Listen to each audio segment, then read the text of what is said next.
For full accident management support, including motor replacement, repairs and personal injury compensation claims, just search G4 Claims today.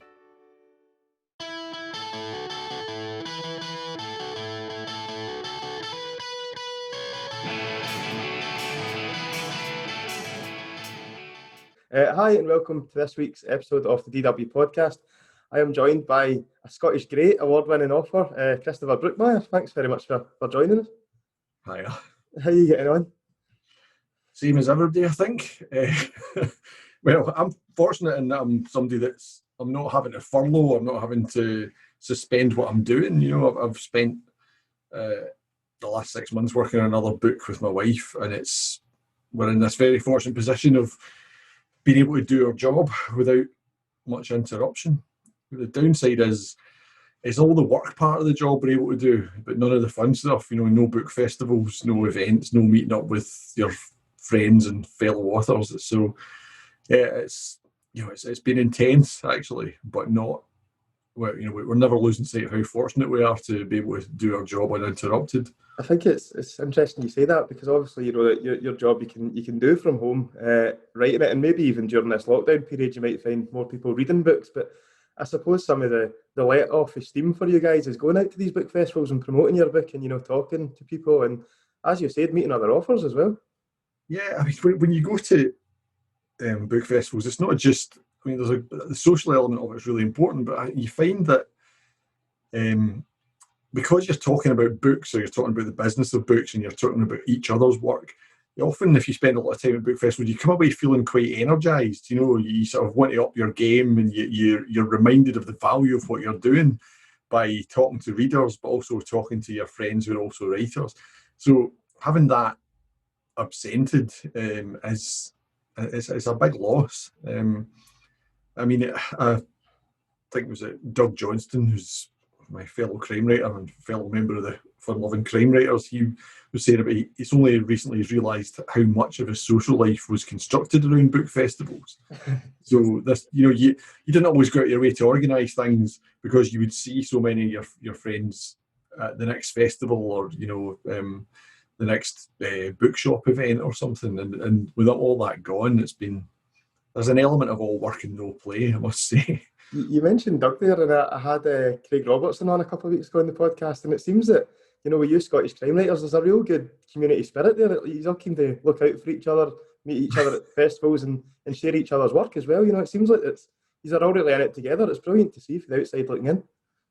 I mean, it's always been the case. I think it's true of crime writers in general. You know, we're fairly easygoing, and I know that people who've written in other genres, or not so much genres, but maybe people who are writers with a capital W, and then they've gone dipped their foot in crime writing, and a lot of them have remarked that people in crime fiction are a lot more mutually supportive. You know, there's less of that, the Gore Vidal quote about, you know, every time a friend has a success, a little part of me dies. You know, we are, I think because first and foremost we're all fans of the genre. And so if somebody writes something brilliant, you're not thinking bastard. You know, you're really pleased to read it because you get something new to take in. And certainly Mark Billingham, another fellow crime writer and another member of the band, he used to work in stand-up, and he said, you know, that stand-up comedians can be very kind of backstabby. You know, they desperately wanted each other to fail. You know, you never want to go on after somebody who's just had a great set. And I think in crime fiction we generally are. I think it helps that we don't take ourselves as seriously as perhaps some other writers, so there's a wee bit less rampant egotism, or maybe we're just better at hiding our insecurities. But we like each other's company. You know, I think the obviously within crime fiction is a wide field, but you do find. I mean, I've come to realise at this stage of my life, so many of my friends are other crime writers. And it's partly because you end up, you know, it's not just that there's a few specific crime fiction festivals, but in book festivals in general, you'll probably get put on a panel with other crime writers, and they become the people that you tend to know. It's testament to, you mentioned the band there, you know, the Fun Lovin Crime Writers, and that in itself is it's an amazing story. It's like, how did it come about? You know, it's a group of crime writers, predominantly Scottish, I believe, that have went and started making music and played Glastonbury. It's unreal. It's a weird thing. I think it'd be hard to trace the roots of it all the way back, but there's an argument to be made that in a way it began at bloody Scotland, at the Crime at the Coup, which was the event we have on the Saturday night, where everybody gets up and does a turn in this tiny stage that is like this, honestly, it's like the size of the bottom of your shower, you know, the stage that you can barely fit two people on it. Mm-hmm. But everybody does a wee turn, and I think like Doug was playing guitar for Val McDermid one night, and then everyone did a song or a poem or a reading.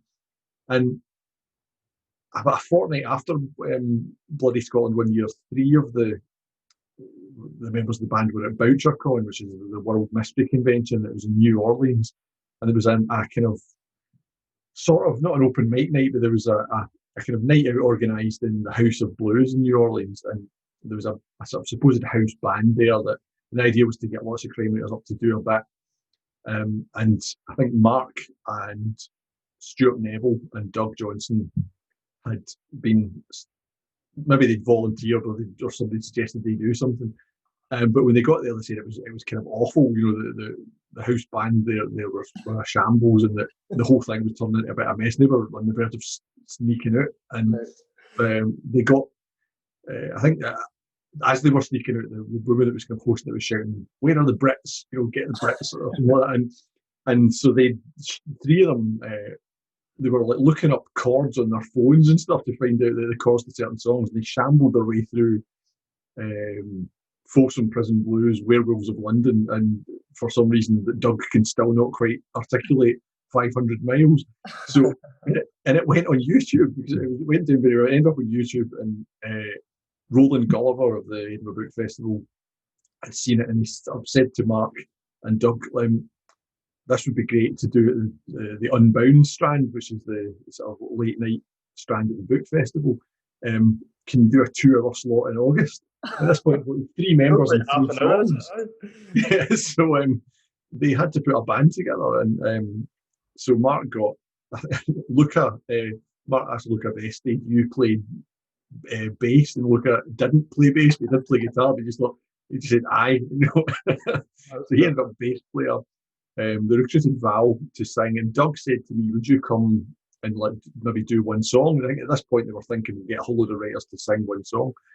And I coincidentally was doing an event with Mark down in Liverpool. So they organised a rehearsal. The whole band went to a rehearsal space in Liverpool. Excellent. And I was meant to be rehearsing one song, really. But I thought, what song was it? I've got a bit of effort into this, and I came up with some harmonies for other songs, figuring, because by this point it had become clear that it was only going to be the 6 of us. There wasn't going to be a whole load of other writers doing a contribution. So I worked out a few harmonies for backing vocals, made myself a wee bit more useful.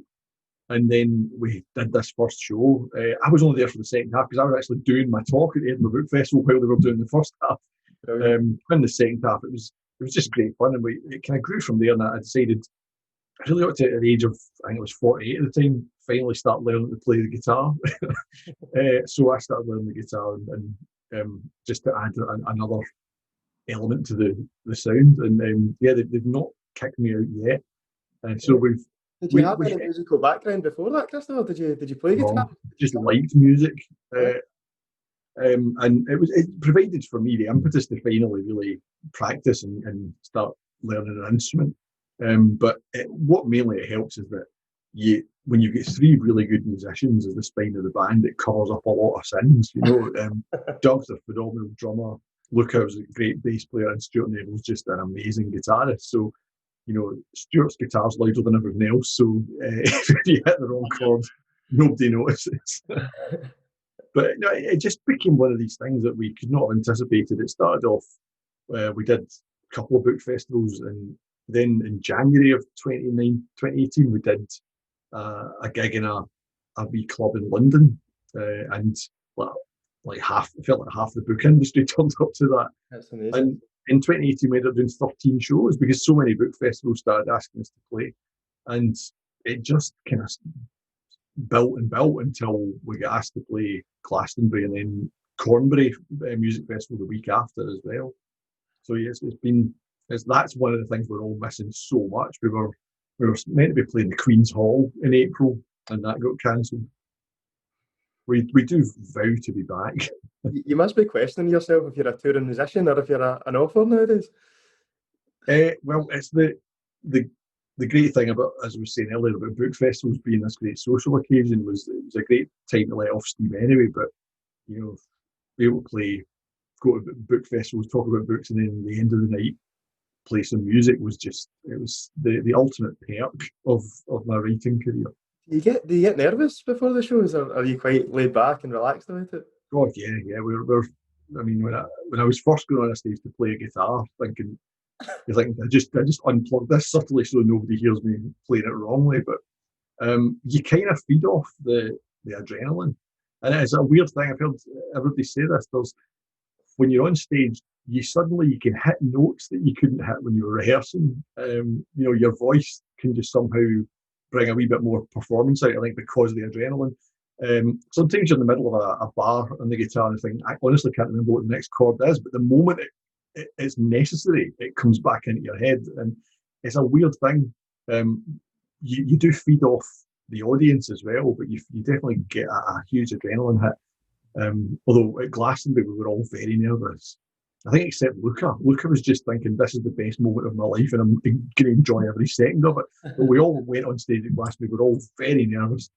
And I think what that manifested itself in the first number, Val started singing at an octave higher than she normally does. Because she was nervous. And this threw all of us, because we all started thinking, are we in the wrong key here? Because it just didn't quite add up. And we're looking back and forth at each other. And then we realised it's just that Val, she's not in the wrong key, she's just singing an octave higher for some reason. And she's corrected it for the sort of the second, might not even have been the whole of the first verse, might just been a couple of bars, but at that time on stage, it felt like ages. You're panicking.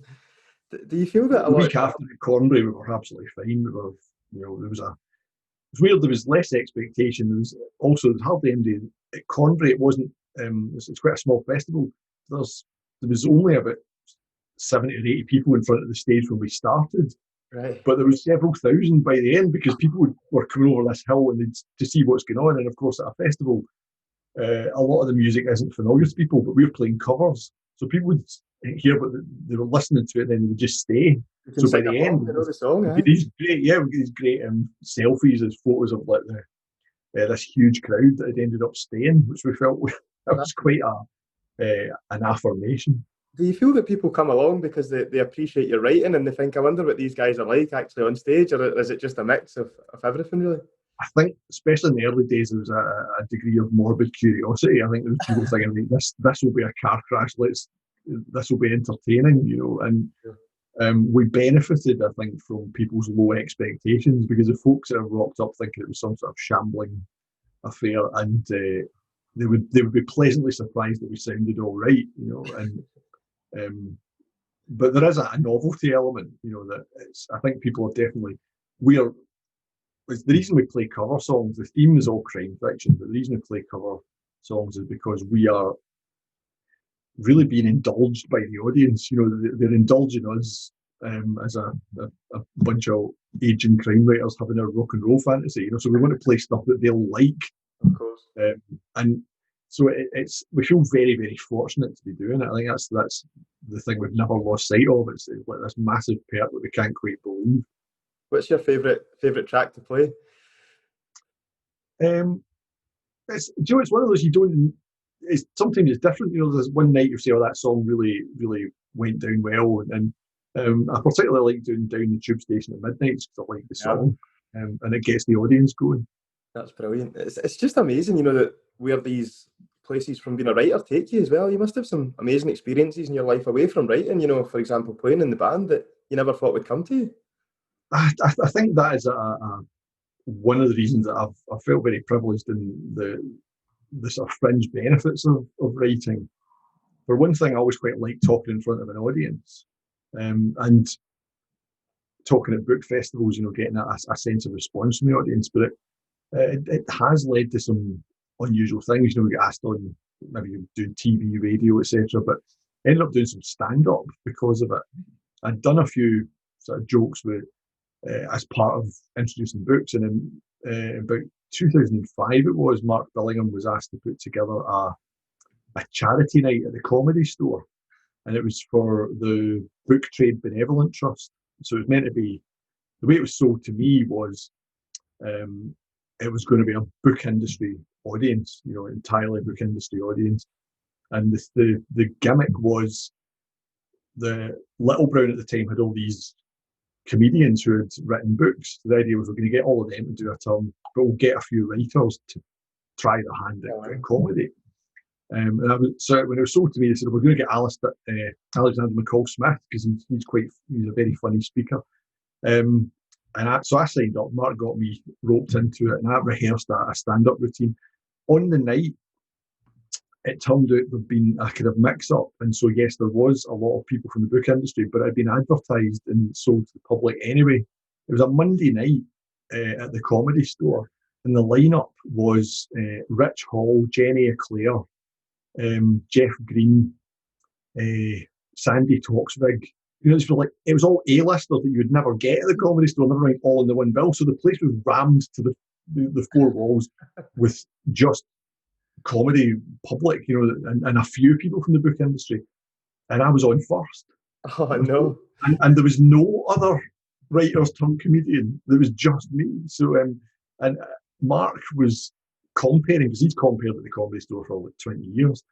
And I was in the dressing room beforehand, and the only mic feed, or there's a telly showing you what's on the stage, but the only feed is the live stage mic. So Mark's out there, and I can hear him do his warm-up and talking to the audience, but there's no laughter. And I'm thinking, if he's dying on his arse, how am I going to do? But it's because it's a dynamic mic, so it's not picking up any of the audience. I went out there and I was trying to do, and I did a few gags that were like book industry gags that I'd written, and there's polite ripples of laughter, but most folk are like, what? And then I tried to do something that was a wee bit more political, not realising that at that time political comedy was just dead. So I resorted to some just filth, and that kind of got me through. Got some laughs with the filth, and then got off the stage. And so I've got I survived the experience of doing a sort of 15-minute set at the Comedy Store. Would you do it again? No. Well, do you know, I interviewed Alexei Sale for a radio show. We did it live at the Edinburgh Book Festival. The Edinburgh Festival. But and so to interview him in front of an audience, there was a nerve-wracking experience just to keep things ticking over. But he was such a great speaker. But he was talking about the fact that he had, at the time, he was loving being a writer, loving doing book festivals, because he said he could sit there and talk to the audience who would be rolling in the aisles as routines, but it didn't have the pressure of a comedy audience, drunk people or folk who are there to cause trouble, or it's just a very different vibe. And I think when you, as a writer, when you go and do bookshop events or festivals and you've got some funny material, the audience are very receptive, they're very polite. They're not there for expecting a riotous night out, so anything amusing that happens is a bonus. So I think I get enough of that, the upside of that, of doing some gags on stage. I get to do that in a fairly safe, controlled environment. But Mark, a few years ago, must be 10 years ago now, came up with the idea that we should take a lot of our funny stories and the emails that people send us and all that, and combine it into a two-man show. So we've done that at quite a lot of festivals. And we're, instead of doing an event where you sit down and you read from your book and then you take questions about your book and you talk about the inspiration, Mark and I just tell stories about the reality of being a writer. We read the abusive emails we get and the 1-star reviews from Amazon and all that stuff. And that, again, it's like a stand-up show with actually a wee bit of audio-visual stuff we've added to it as well. So you get the buzz of doing that, but without throwing yourself to the lions before a hungry comedy audience.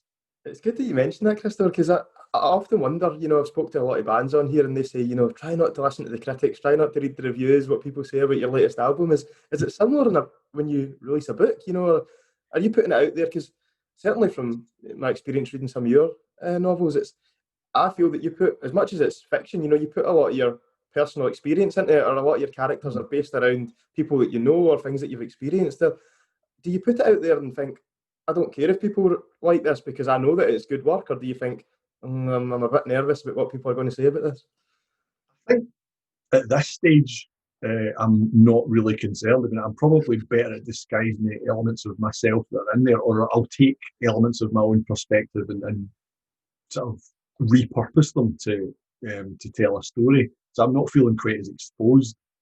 And I think at this stage I've got professional judgment enough to think I know when I'm happy with my book, and I'm not even submitting it to my editor until I'm pretty happy with it. Yeah. When I was much younger,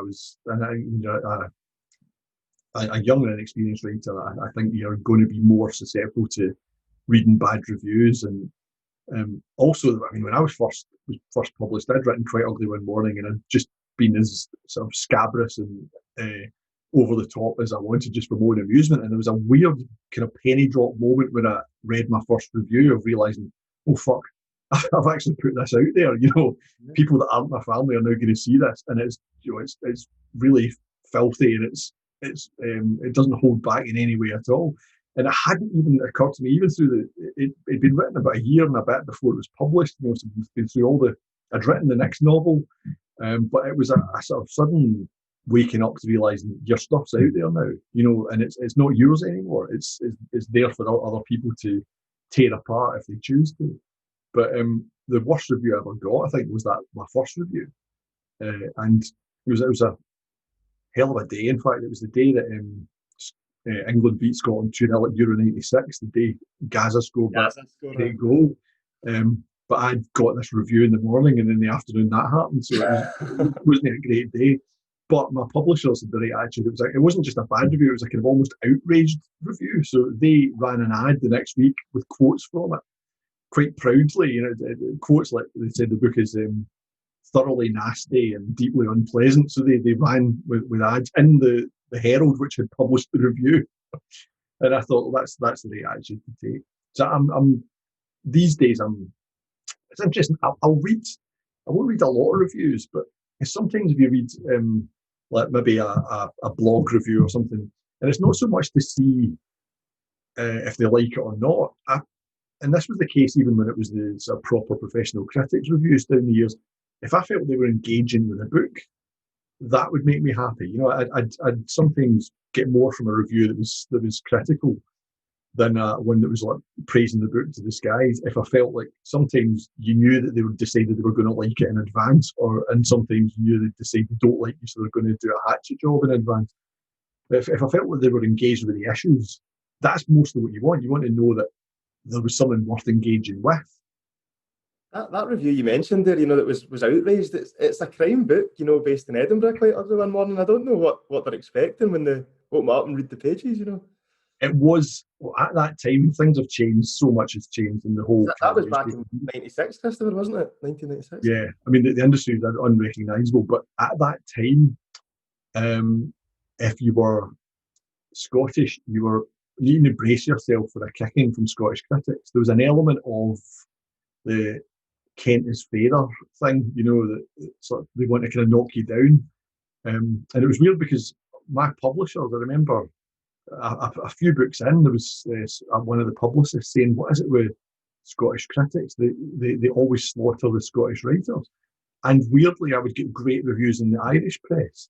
But the opposite was true there. Irish writers would say the Irish press absolutely hammered them, but would be really generous to writers from other parts of the country or from Britain. And it was, it was a weird thing. There was, over in Australia, they were saying the same thing. They call it tall poppy syndrome. It's like you stick your head up, we're going to cut it off. Right. So there was a wee bit of pettiness, I think, at times back then. There was the kind of, who does this even think he is? Which I think that was a factor. I would have been less confident in saying that was the case if it wasn't that this reciprocal was true in Ireland.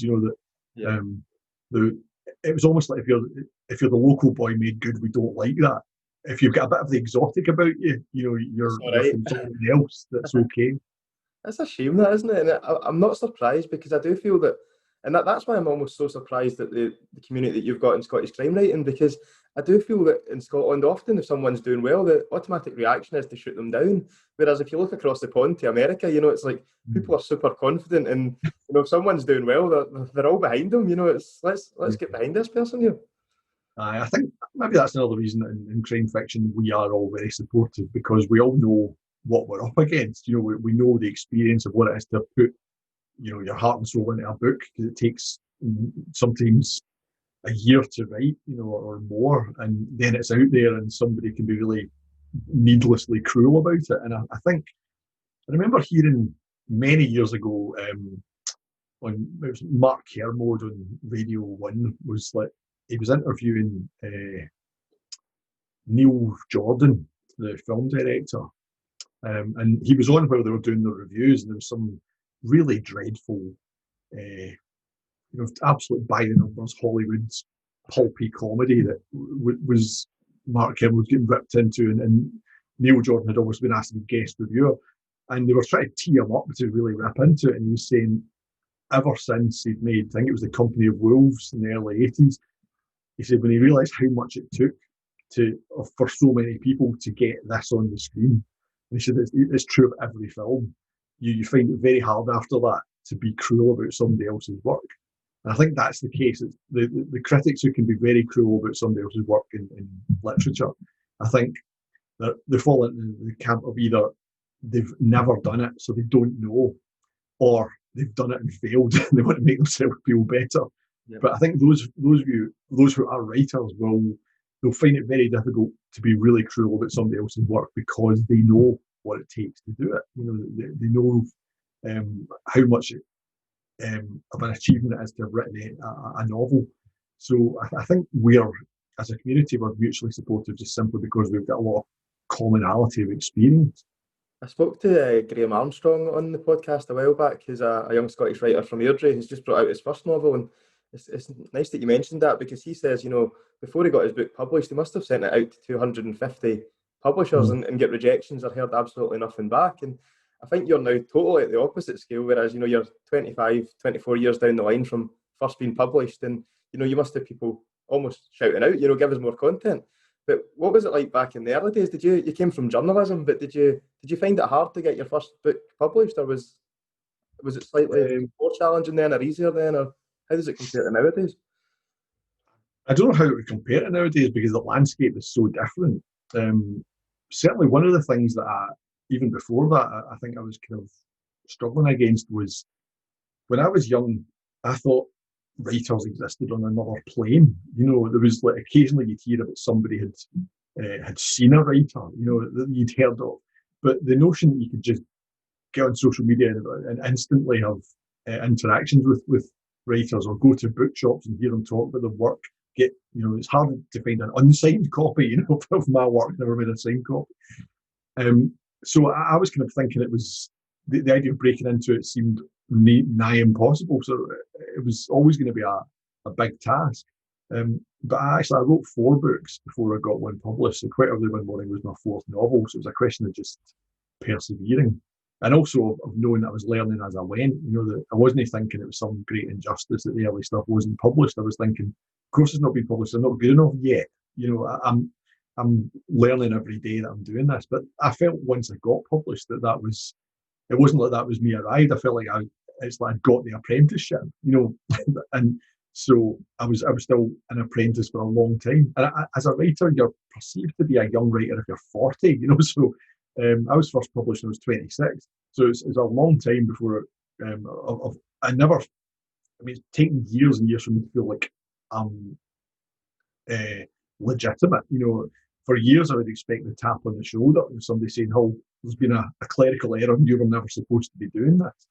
So that kind of imposter syndrome plagued me for a long time. And it's been interesting watching my wife go through the same thing. She's still got a huge dose of imposter syndrome because she's come from a completely different background. She's only a few books into this, and she's learning all the time. And so she again keeps feeling like she's got no right to be there, and but I do think that comes from background as well. It's part of our problem in our society, actually, is that there's those people who are trying their hardest learn on the job, to anticipate their mistakes, are feeling like imposters, and yet unqualified mediocrities who went to the right school, are blustering into the big positions they've got absolutely no right to be occupying. So I think we have a joke in our house. It's like we're sort of crippled constantly by self-doubt. My wife keeps saying that the opposite of that is Kanye, Kanye West. That we keep talking about having the essence of Kanye. You don't want to be like Kanye, but you just want a tiny wee bit of what Kanye's got, so that it would be absorbed into the bloodstream and counteract the constant self-doubt. It's great that you mentioned your wife there and writing alongside her. That must be a really interesting challenge, because you've done it for so many years on your own, and then your wife came from a medical background, I believe, as well, and taking that leap, it must be a challenge both for you and for her. Yeah, I mean, it's got its challenges, but it's got its benefits. Obviously, one of the main benefits for me is now I'm alternating the Ambrose Parry books with my own, so it means that every second book I don't have to come up with a story. Yeah, and that's a big deal. You're like coming up with a whole world and a whole story and creating new characters or whatever. So, but yeah, the challenge obviously was something I'd never really dealt with before, which was historical fiction for one thing, but also taking real characters and real events and trying to weave a story around that. And I don't think that's something I could have done, even if my wife had sort of presented me with a lot of research and said, here's what I think you could write about. I realised that was never going to work. She has this perspective on medical history and on medicine itself, that she sees where drama and conflict lies that I would never spot. And so she knows where the story really is inhabited in this period in medicine. So she would focus on where the conflicts are, what the plot should be, and I would help shape that. From obviously I'm more experienced as a storyteller, but she's got very good editorial instincts. She always did. That's why she would, she'd read my work and help me with that as well. So it's never the same twice. Each book we write, the process is changing, the relationship we have with the book changes. So the one we've just finished, it was fairly intense. We seem to have written it quite quickly, even though, well, the actual writing part seemed to be quite quick, but the time preparing was huge, and the process was altered, and I think it was quite efficient. I like to go walking and I'll dictate ideas to myself, and I'll dictate dialogue and things like that. But it can be quite woolly, and then I'll go back and transcribe it. And as I transcribe it, I'm augmenting it, and then I'll work it into proper prose and dialogue. Whereas what we did a lot of the time with the last book is I would go those walks, come up with this very sketchy stuff, give that to her, and then I'd go and start sketching again for the next bit. So while I'm doing that, she's turning it into the prose, the dialogue, the chapters. But again, some of that I'm feeding off of what she suggested in the first place. And so it's been probably with each book, the process is altered. And I was just saying there about how there was a lot of prep work. I mean, she spent, while I was writing my last book, she was researching and building up the storyline and the themes and the ideas for the new Ambrose Parry. But we were coming up with an analogy. And when you're thinking about writing a book, you're thinking about the actual writing pages, words on a page. It's like decorating. It's when you're going to paint your living room. In the end, you find that the time spent painting was quite small. So much of it was putting down masking tape, preparing surfaces, clearing stuff out, etc.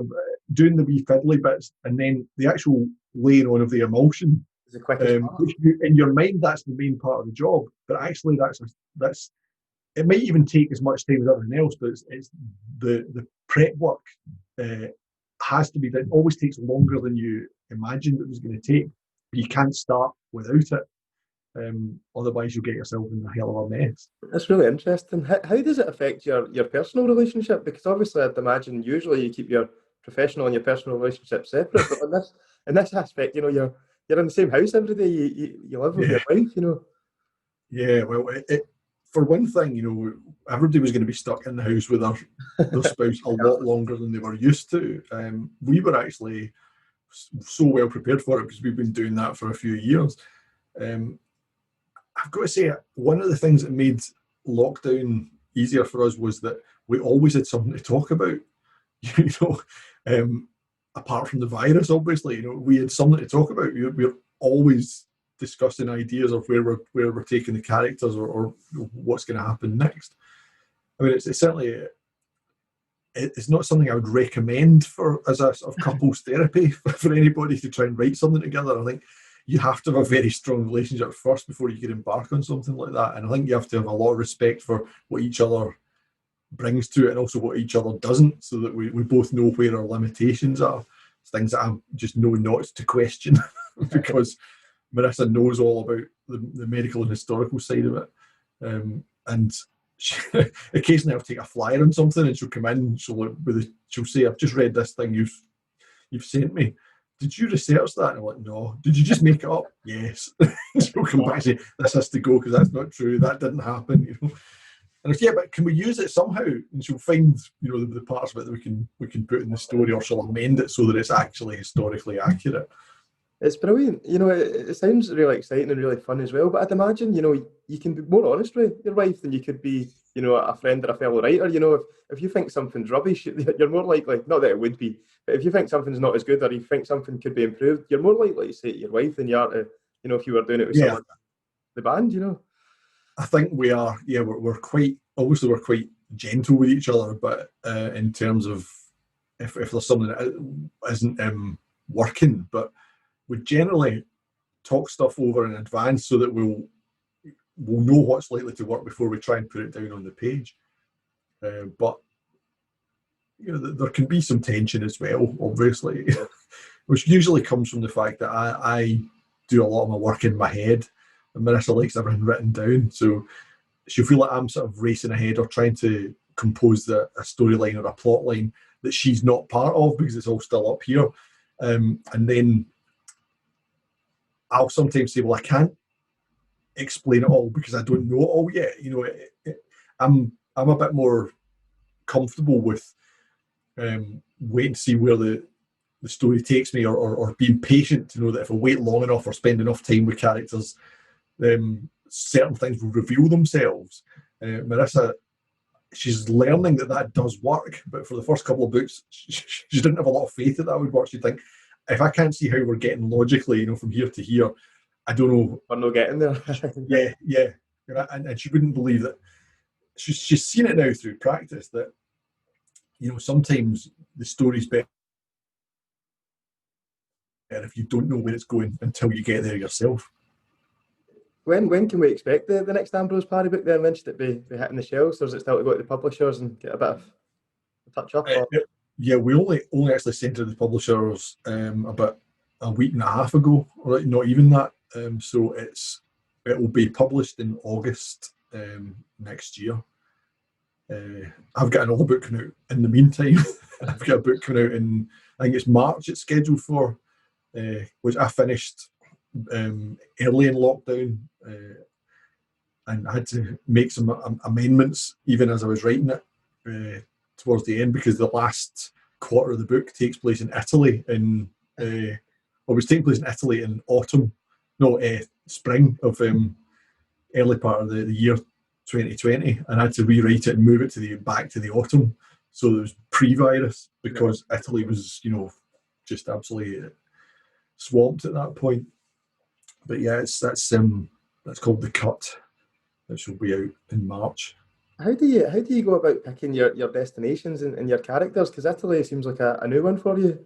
Am I wrong in that? Well, it was all about the subject matter in this case.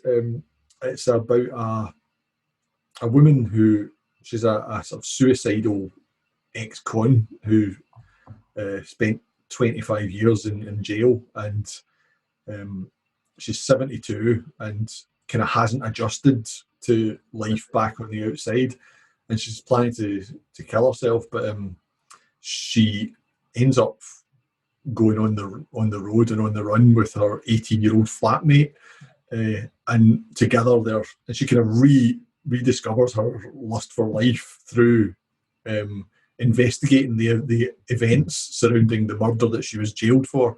But because she worked in the film business, she was a makeup artist in horror movies in the 80s and early 90s. So it's all about the kind of exploitation cinema of the 80s and early 90s. And I used to work for Screen International, so we used to go to the Cannes Film Festival and Milan for the MIFED film market. So it's all about that kind of sleazy, exploitative end of the industry. So, and there's a great tradition of Italian horror cinema, like dating back to the 60s from what were known as Gialli, a Giallo movie or a Gialli movie, which then kind of gave rise to things like Dario Argento and the kind of great Italian horror directors. So it sort of dips into that. So it's got a split timeline where it's showing you the events surrounding the shooting of a film in the early 90s that she was the makeup artist on. So she's revisiting some of the locations in Europe whilst on the run from the bad guys. And yeah, it was a lot of fun. It's probably a return to the kind of books that I wrote a while ago. It's that kind of grand escapist adventure whilst probably get the kind of emotional complexity of my more recent work. But it was great fun because it's about sleazy stuff and horror movies. It's about a horror movie that went missing. It's a legendary horror film that was never released, and it was rumoured to have been, the negative was rumoured to have been burned by its producers because it was so horrific and so disturbing. But there's a darker story behind why the film went missing. I'm looking forward to it already. That sounds brilliant. I touched on your characters there just for one reason. It's obviously you've had recurring characters throughout your books. Back in '96, your first one that we spoke about already. Jack Parlebane was the main man in there, investigative journalist, and then back in 2017, you're still writing about him. He's been in maybe 8 or 9 books since then. It's like, how do you decide when to bring them back out or leave them to the side? It's usually just the story decides for me. I very seldom decide I'm going to write a Jack Parlebane book. An idea for a book will come along and then I'll realise, actually, he would fit in there. In fact, when I came up with Black Widow, he wasn't meant to be in it. It was I came up with it as a story initially for Jasmine Sharp. I'd just finished the Jasmine Sharp trilogy and I thought it would work for her. And then I realised that it's about a marriage that breaks up. His marriage has just broken up. I don't know why it wasn't staring me in the face. I suddenly realised he is the perfect person to write that to put into this story. So sometimes there's a role in a book. You think, actually, I don't need to create a new character if there's somebody that I've already got who can play that function. So yeah, he does have a wee cameo role in a more recent novel as well, but I don't like being too specific about it because it spoils the surprise. Brilliant. See, when you're writing, Christopher, do you think, like, obviously, I feel that when people put art out there or when they put something creative out there, they're often thinking about their audience. But I could be wrong here, but I feel that crime writing, you wrote your first book when you're mid to late 20s, and you're still writing just now. I feel that I could pick up a book and someone in their late 60s or 70s could pick up a book and you could enjoy it just the same. Is there a target audience, or do you just think, this is for everyone? No, I think first of all, you're writing for your own amusement. I think what would be a mistake was trying to write for a younger audience when you're my age. I think that's tricky. You can't try and be hip, and so you just have to write. I mean, I've always got the audience in mind, in that I'm imagining, I want to fool them a lot of the time, or I want to misdirect them, or I want to manipulate them emotionally. So I'm always thinking about what the reader is going to make of the book, or also at any given time, how much information have they got, what am I wanting them to think at this point. But I'm not thinking about a specific demographic or anything like that. I'm just concentrating entirely on telling the story in a way that I imagine would work for a reader. I mean, it's tricky as well that sometimes the last couple of solo novels I've written, I have had young characters in them. There was Amanda in Fallen Angel, and there's a character called Jerry in the new book The Cut, and he's 18. just started at Glasgow Uni. And so I'm conscious of, you don't want to get this stuff glaringly wrong. So I would basically just ask my son to look it over and make sure I've not said something that just makes me sound like the age I am, Also, I made the character a metalhead because my son has just got an encyclopedic knowledge of metal, and it just gave an area that I knew he could keep me straight on. Because, wouldn't make him a fan of grime or something that nobody could tell me, nobody in the house could tell me about. I love that father-son relationship there, because believe it or not, that's the reason why I actually get into your books, being a Motherwell fan for my sins. The first time I can remember seeing one of your books, my dad, before he passed away, he was a huge fan of your work, and the first one that he had, or the first one that I remember seeing, was A Big Bald Boy Did It and Ran Away, and the cover of it is, it's not claret and amber, it's almost like orange and brown, but I remember seeing it as a young boy, like maybe 10, 15 years ago, and saying to my dad, "What's that book you're reading? That looks like Motherwell colours." And then I never really thought anything of it. And then only recently, I've went back and started reading your stuff and thought, God, my dad was actually into some really good stuff here. I find myself slowly turning into him. I'm reading the same books that he read years ago, and listening to the music that he's reading, that he used to listen to. So hearing that you're taking advice for your son is quite an interesting. It's like roles reversal. Yeah, there's a point where you realise that you can't fight it, that they know more than you, and you should just roll with that. I think if my teenage self seen me doing this, I'd be totally ashamed. But I think that the older you get, you realise maybe he wasn't wrong in such things. The weird stuff as well is I find myself, I've ended up going to so many gigs with my son because, and it was mostly metal stuff, which I'm not particularly into, but as a father, I'm just feeling like, while your offspring are not so ashamed of you that you're not allowed to be in their orbit, I'm going to take that as long as I can, just now. Yeah, so go as many gigs as I can, even if it's not necessarily my taste. But that's been great too, because it's kind of, I've experienced music in a kind of musical subculture that I would never have experienced otherwise. So I drew on that quite a bit in the new book, in a kind of fun way too, because there's a lot of humour to it. I mean, the thing about metal is it seldom takes itself that seriously, or when it does, it's even funnier. Role reversal, I'm telling you. Give it 10, 15 years and he'll be going to your gigs, I'm telling you. That's how it turns out. Oh, he's been to a few. Didn't he enjoy it as much? No, he's quite... Actually, my wife and I had a joint 50th birthday party, and as an encore for the band, we'd rehearsed Breaking the Law by Judas Priest for him to come up and sing, and he did distinguish himself, full metal growls and everything. So that's amazing. That's brilliant. And does he still go to the football if he's still a St Mirren fan as well? No, my son's never had any interest in football. Never? No, never. He's got no interest in any sport at all. He's been to 2 football matches when he was wee, usually on occasions when my wife was at work on a Saturday, and he's just not remotely interested in sport. I don't know if I was a St Mirren fan. If my dad was a St Mirren fan, I'd maybe be the same, Christopher. But I suppose I can't say much supporting Motherwell. So it's, what else is in the pipeline? Then you've got your next book coming out in March, and the Ambrose Parry one in the fire as well. So what are you doing with yourself at the moment? Feet up. Yeah, trying to remind myself how to put my feet up. Well, now's the chance to finally read some other people's stuff. So I find it hard to read fiction when I'm writing it. So I'm just, even that, it's quite hard to slow down and start getting through other people's work. I found this every time I finished a book. It takes me a week or so before I can just sit in the settee and flip through a book. So, I'll end up, doing a lot of guitar practice and watching some TV, going a lot of walks, playing tennis, things like that. But it's a weird readjustment to having time on your hands, because writing a book always takes so much longer than you ever think, no matter how many times you've done it. But also it takes up so much of your life. Mark Billingham, he summed it up perfectly when he said, the thing about writing a book is that you're never not writing it.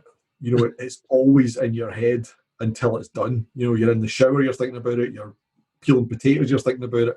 It's always in your head. And once you've finally been able to disengage from it, it takes a wee while to re-engage with anything else. So I'm in that phase at the moment. So I'm the main thing I've really absorbed myself with the last couple of weeks is I've been binge watching Cobra Kai on Netflix, which is just so much better than it's got any right to be. It's tremendous. And I'm an 80s kid. I grew up on, the Karate Kid, so you deserve it. I think, it's, as you say, it must be really hard to switch off, and when you finally get another one down on paper or on the laptop or however you write, it must be a real sense of achievement as well. Yeah, well, there's mostly a sense of relief. You think there's going to be a sense of achievement and euphoria at the end, and there never is. There's always just this sort of sense of relief that it's done, and then you like to have the luxury of not thinking about it for a wee while. Totally. Well, Chris, thanks very much for your time. It's been an absolute pleasure. Looking forward to the new novels that are coming out, both your own and the Ambrose Parry with your wife as well. And it's been an absolute pleasure. Cheers.